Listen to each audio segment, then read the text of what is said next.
রহিম বকশু সেবা ফাউন্ডেশনের পক্ষ থেকে ইয়াংস্টার ফুটবল ক্লাবকে ক্রীড়া সামগ্রী উপহার ও সম্মাননা স্মারক প্রদান।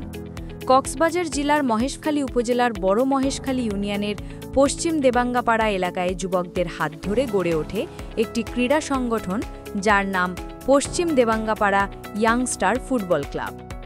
স্থানীয় ক্রীড়া সংগঠন পশ্চিম দেবাঙ্গাপাড়া ইয়াংস্টার ফুটবল ক্লাবকে রহিম বকশু সেবা ফাউন্ডেশনের পক্ষ থেকে ক্রীড়া সামগ্রী উপহার দেয় দুবাই প্রবাসী মোহাম্মদ ইসহাকের এবং ক্রীড়া উন্নয়নে অবদান রাখায় দুবাই প্রবাসী মোহাম্মদ ইসহাকের অবর্তমানে সম্মাননা স্মারক গ্রহণ করেন দুবাই প্রবাসী মোহাম্মদ ইসহাকের ছোট ভাই, যিনি গরিব দুঃখী মানুষের পাশে সবসময় থাকেন, রহিম বকশু সেবা ফাউন্ডেশনের প্রতিষ্ঠাতা চেয়ারম্যান শাহাবুদ্দিন। উক্ত আয়োজনটি রহিম বকশু সেবা ফাউন্ডেশন অফিস কার্যালয়ে আয়োজন করা হয়, যেখানে ক্রীড়াঙ্গনে যুব সমাজকে সম্পৃক্ত করতে ও মাদকমুক্ত সমাজ গঠনে খেলাধুলার ভূমিকা তুলে ধরা হয়।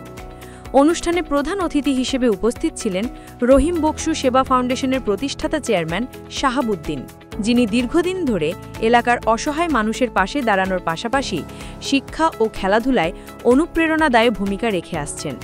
অনুষ্ঠানে ইয়াংস্টার ফুটবল ক্লাবের পক্ষ থেকে তাকে ফুলেল শুভেচ্ছা ও সম্মাননা স্মারক প্রদান করা হয়। বক্তৃতায় তিনি বলেন, যুব সমাজকে খেলাধুলার সঙ্গে সম্পৃক্ত রাখা মানে ভবিষ্যতের জন্য একটি সুস্থ জাতি গঠন করা। আমি সবসময় চেয়েছি এই এলাকার ছেলেরা যেন পড়ালেখার পাশাপাশি খেলাধুলাতেও এগিয়ে থাকে।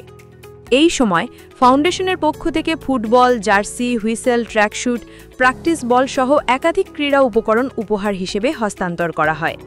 অনুষ্ঠানে আরও উপস্থিত ছিলেন সংগঠনের সভাপতি, সহ-সভাপতি, সাধারণ সম্পাদক, স্থানীয় গণ্যমান্য ব্যক্তি ও ক্রীড়ামোদী যুব সমাজ। এই আয়োজনকে কেন্দ্র করে পশ্চিম দেবাঙ্গাপাড়ার তরুণদের মাঝে ব্যাপক উৎসাহ দেখা গেছে। আয়োজকেরা জানান, ভবিষ্যতে আরও বড় পরিসরে টুর্নামেন্ট আয়োজন ও যুব সমাজকে এগিয়ে নিতে ধারাবাহিকভাবে কাজ করবে ইয়াংস্টার ফুটবল ক্লাব। এই আয়োজন কেবল একটি ক্রীড়া উপহারের মধ্যে সীমাবদ্ধ ছিল না, এটি ছিল একটি উদ্দীপনামূলক বার্তা। যুবদের বিকাশে খেলাধুলা হোক প্রথম মাধ্যম। পশ্চিম দেবাঙ্গাপাড়ার এই উদ্যোগ প্রশংসিত হয়েছে মহেশখালী জুড়ে।